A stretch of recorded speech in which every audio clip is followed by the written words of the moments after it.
In 2023, the South Carolina legislature passed many new laws this year, but some were more controversial and were the subject of greater discussion. The most notable, abortion. The legislature passed a new version of the fetal heartbeat law that essentially bans abortion after 6 weeks. Senator Katrina Shealy, a Republican lawmaker, explains that not everyone was happy with the exemptions that were still allowed under the law.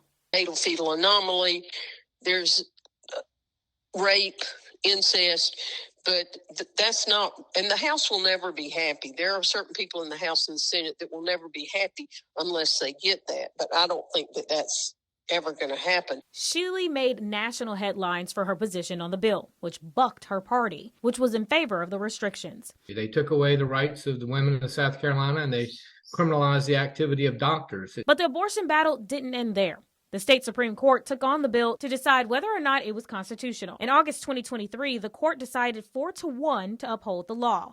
South Carolina does not deserve this. There's a lot of people that still aren't happy with it the way it is.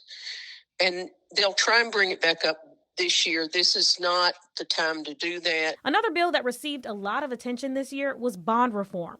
The law allows judges to sentence repeat offenders up to 5 additional years in prison on top of their initial sentence.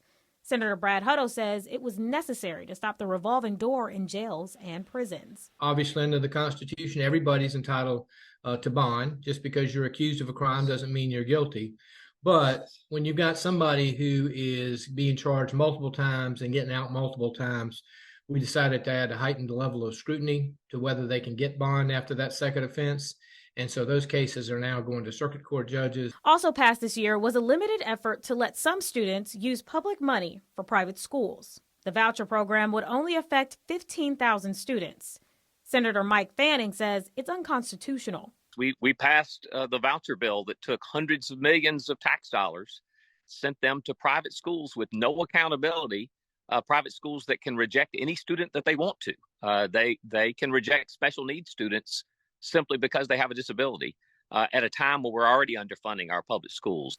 Senator Shealy says parents have the right to choose. I think children being able to go to the school of their, where their parents think they could get the best education. If you've got a child with certain special needs, needs to go to a certain school to get a better education. I think that's an excellent idea. The NAACP and South Carolina Education Association filed lawsuit in October, saying the bill is unconstitutional. As of right now, the law will be considered by the state Supreme Court. Zoe Henry, News 19, WLTX.